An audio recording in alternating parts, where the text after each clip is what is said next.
I'm getting pretty tired of the same old menu all the time. Aren't you able to come up with any new ideas already? We should be able to provide our guests with unique dishes all the time, so that we stand out from our competitors. Hello, Barbara. I hope you're doing well.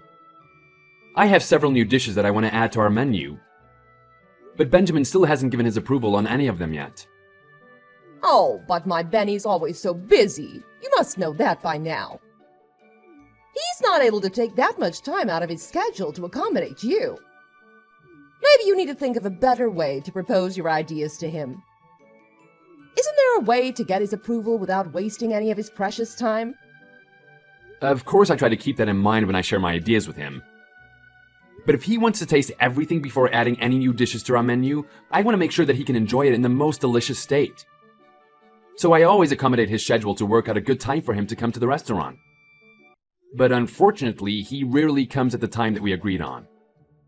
What are you trying to say? Are you trying to imply that Benny is to blame for this? Absolutely not. But I just don't know what more we can do. He probably knows that your cooking is nothing worth putting on our menu anyways. That's why he doesn't want the extra burden of having to travel all the way there only to have a disappointing meal. Why don't you come up with a dish that we would actually enjoy? I'm confident that all the dishes that I've come up with are quite delicious and that our regular customers would enjoy them very much. So that's why it's important that Benjamin keeps his word about our meeting time. That way I can time the meal preparation accordingly, and he'll be able to enjoy the dish as it's meant to be served. I know that I've had to ask him to avoid visiting the restaurant during our busy time. There's not much more we can do unless Benjamin is also willing to give us the same kind of courtesy. You have no right to blame Benny. Obviously, it just means that you're not putting in enough effort. You've been working for us for a long time now, right? I hope you don't think that it gives you any right to demand anything, just because you've spent more time at the restaurant than anyone else. Of course not. I absolutely don't think that, and I'm sorry if you may have gotten the wrong impression. Besides, why should my Benny have to accommodate your schedule in the first place? He can't just appear at the restaurant when you call for him. I've told you that he's an extremely busy man. You should at least have enough consideration to offer going to him when he can accommodate you. That's not really ideal, since I can't leave the restaurant unattended. I know that there are other staff who are more than capable of managing everything, but it's my duty as head chef to oversee everything. And whenever Benjamin calls to say that he can meet me, it's almost always during our busy time. So, unfortunately, I've had to turn him down on several occasions because I was unable to leave. Oh, so what you're saying is that Benny has offered to meet with you, but you've been ignoring him. He says that he's able to see you when he calls, right? So, why don't you just take him up on his offer right then? What are you doing instead? Of course, I'm working in the kitchen to make sure that all the orders get prepared in time, with hardly even a moment to catch my breath. And whenever Benjamin has called in the past, it's always during our lunch or dinner rush, so I'm usually not able to even take his call. I've asked him repeatedly to avoid calling during those times, but perhaps he just forgets. That's ridiculous! When he calls, you should pick up. What's so difficult about that? Benny is giving you such an easy opportunity to redeem yourself and to prove that your skills as a chef are worthy enough for his restaurant. But you still choose to ignore him? That's just too bad for you then. But what can you expect? I've been told that my job at the restaurant should be top priority at all times, no matter what. Especially with the limited staff that we have. Everyone must pull their weight to make sure that everything runs properly. I know that I brought this up with you and Benjamin more than once before, but it still remains an issue for us. We have nowhere near the number of staff that we need. That's just nonsense. If we bring in any more staff, our overall profit will go down for sure. And you've always been able to manage somehow with this number, so I don't really see what the big problem is. Besides, it's not your position to make these kinds of decisions. Who do you think pays your salary? I'm very much aware of that, but we're also working at full capacity all the time. There's barely even any time to take a break. I'm just asking that you consider our situation and rethink your decision about hiring more staff. Well, unfortunately, it just seems to me that you're looking for someone else to blame for your lack of skill as head chef. And there must be something wrong with your sense of taste if Benny hasn't approved any of your new menu ideas. I'm starting to think that I've made a mistake in appointing you as head chef. Perhaps I need to rethink leaving the restaurant operation up to you anymore. If we want the restaurant to run more smoothly and efficiently, perhaps the first step is getting rid of you. What? After all these years, is that really how you think of me? Have I not made any positive impact on the restaurant's business? Oh, don't flatter yourself. Perhaps you need a harsh reality check. So let me be honest with you. The only reason that you're the head chef now is because you've been with us longer than anyone else. We've only kept you for all these years out of compassion. I see. I sort of had the feeling that was the case. So I guess my assumption was correct. What can I say? I mean, I've dedicated the past 10 years to this restaurant. If I say that I'm not disappointed, that would be a lie. You want to call yourself head chef, but you're not even able to come up with a new menu that's satisfactory? Don't forget that we can get rid of you at any time. I'm sure we'll find a better replacement right away. Keep that in mind and put more effort into what you do. Yes, I'm sorry. And I assure you that I'll put in more effort than ever before.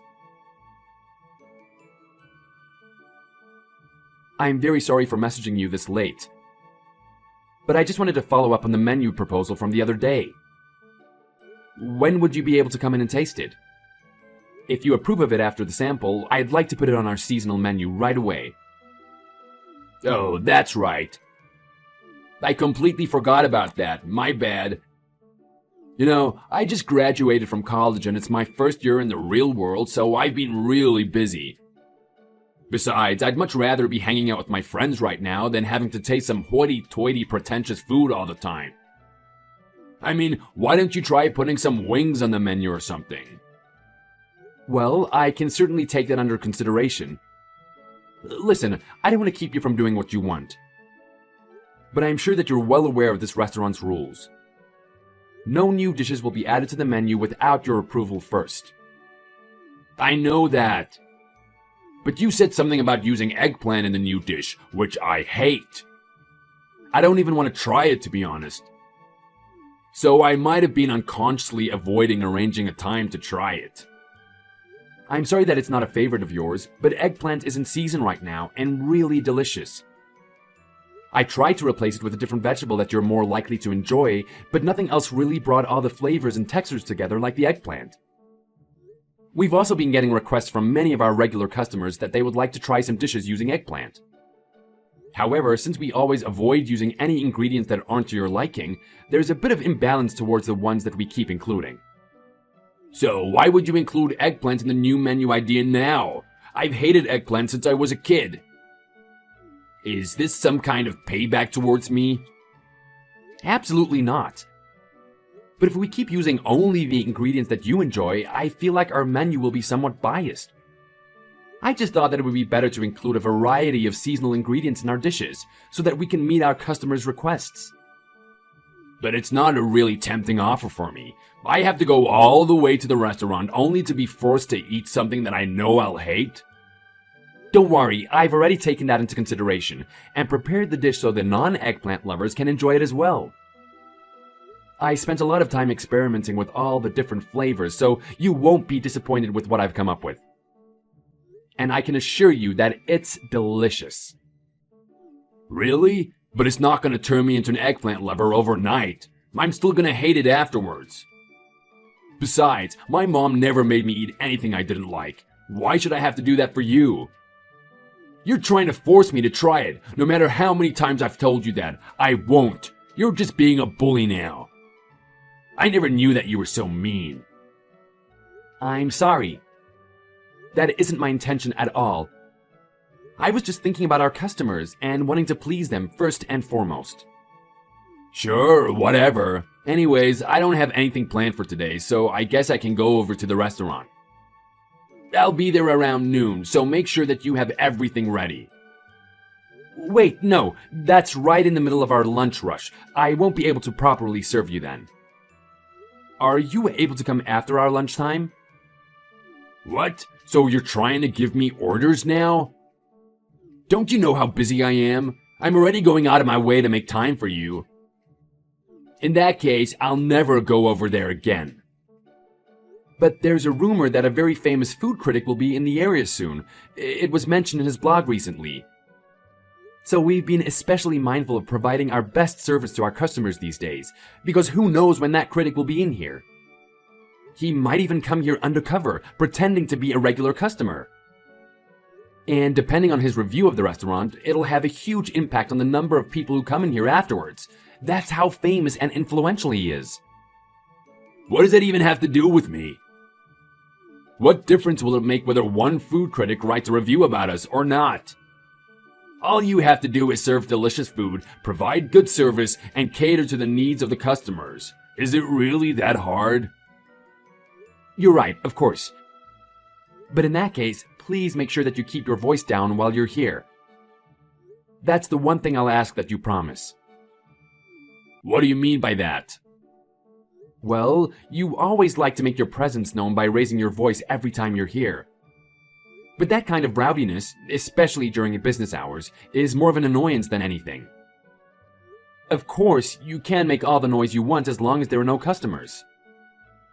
Are you telling me what to do again?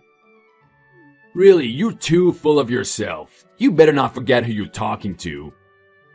I'm sorry if I was out of line, but it's something that affects the restaurant's image, so I thought that it should be my duty as head chef to let you know. Whatever, just have that meal ready for me tomorrow. If the new dish that you're so proud of isn't as good as you say, you better be prepared for whatever comes next. Yes, I understand. I have full confidence in it. Don't worry. Is it really true? I heard from Benny that your new dish includes eggplant as one of the main ingredients. Why would you purposely use an ingredient that you know he hates? That's just cruel. And you want to call yourself head chef? A proper head chef should take into consideration the likes and dislikes of the customer. Some of our regular customers have repeatedly asked that we include more vegetables on the menu, especially seasonal vegetables like eggplant. And I've always felt that we don't provide such a large variety of vegetables either, so I thought that this would be the perfect opportunity to do so. I'm sure that our customers will enjoy the new dish that I've come up with. And don't worry, I know that eggplant isn't a favorite for everyone, so I've arranged it in a way that even non-eggplant lovers will find it pleasant. Oh, really? Because my son said that this so-called arranged recipe tasted terrible. He was hardly able to finish his plate. That's not true, because I watched him finish everything on his plate except for the eggplant, and he seemed perfectly satisfied with the dish. But he was adamant about not even taking a bite of the eggplant because he doesn't like it.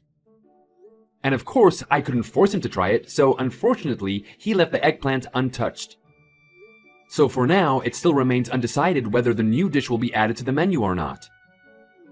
Well, if you're not planning to replace the eggplant with something that tastes better, it's not going on the menu. At least that's what Benny told me. And of course, he has the final say in everything, especially because this is going to be Benny's restaurant soon. What do you mean by that? To be honest, I'm just downright disappointed in you. You're not suitable to be the head chef of our restaurant. We don't need you anymore. You're fired. What? You don't really mean that, do you? Of course I mean it. Who needs a head chef that's as unaccommodating as you? As a matter of fact, I've just decided that Benny will take over as the new head chef from tomorrow. And my decision is absolute. Don't even waste your time trying to change my mind. Today will be your last day working for us. How could you? Perhaps you need to go and refine your palate so you have a better sense of taste. Don't forget to leave your recipes and resignation letter on your way out. Oh, and you better leave the recipe for that new dish as well. I'm sure my Benny will come up with a delicious arrangement that will definitely satisfy our customers. I see, then I guess I have no other choice than to resign, if that's how you really feel about me. But keep in mind that I won't be coming back here ever again. Don't be so full of yourself. We don't need anything from such an unskilled chef anyways. You can forget all about me and do whatever you please. Christian, where are you? You have to come back to the restaurant right away and get the kitchen back in order.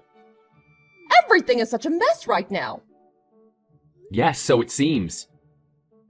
But remember that I no longer work there, so it has nothing to do with me anymore.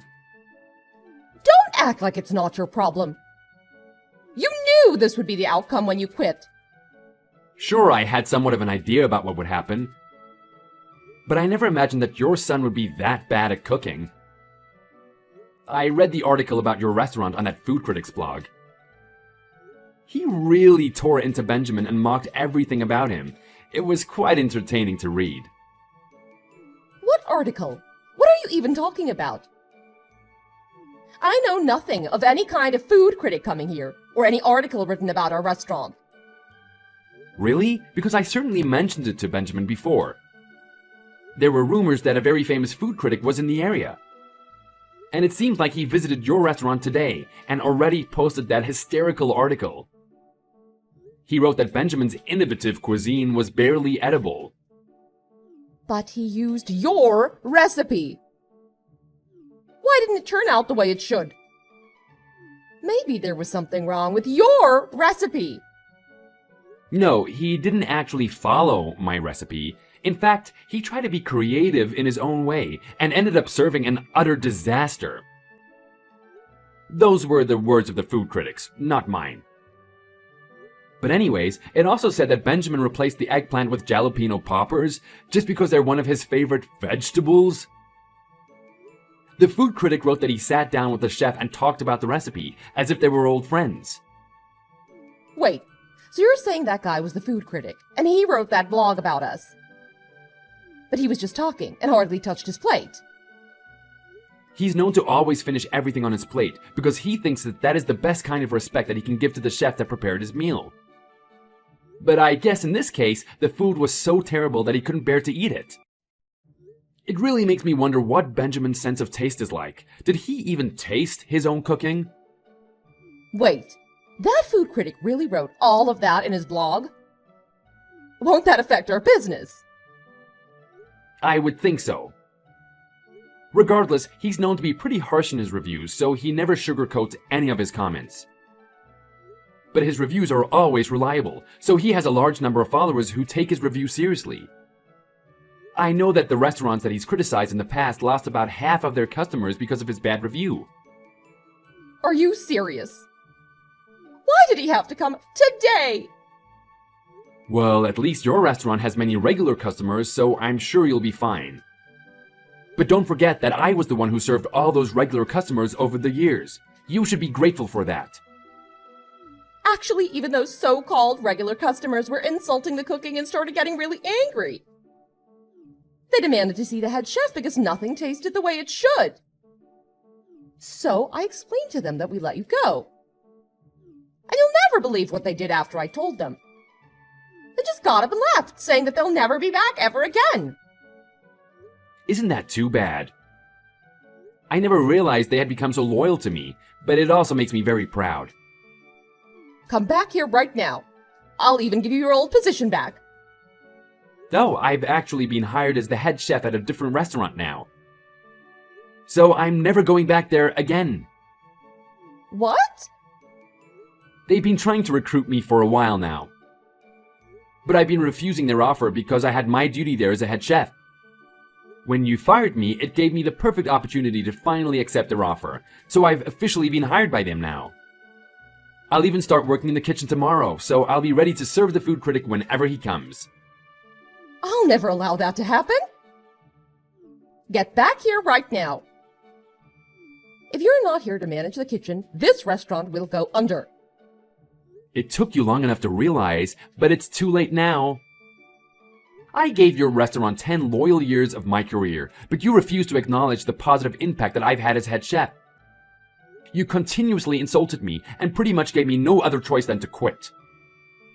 As someone who runs a business, you should never feel entitled to look down on the people who work for you. Don't forget that we're just as dedicated as you to the restaurant's success. But if you don't appreciate our hard work, you're just paving the way for your own destruction.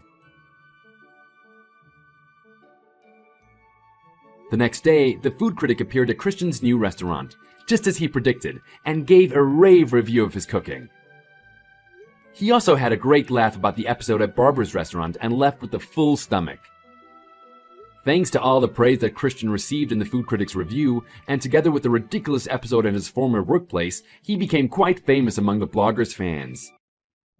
In fact, Christian's restaurant was such a great success that it was a much talked about topic for many years after that. And of course, he brought all of his loyal customers from his previous restaurant over to his new place, where they now continue to be his regular customers again. On the other hand, Barbara's restaurant never recovered from the terrible reviews and ended up going out of business shortly after. They never felt the need to show any appreciation to those who worked so hard to support their business. So it only makes sense that they ended up losing everything. They never lifted a finger, but always felt entitled to impose their one-sided opinions on everyone. They only got what they deserved in the end.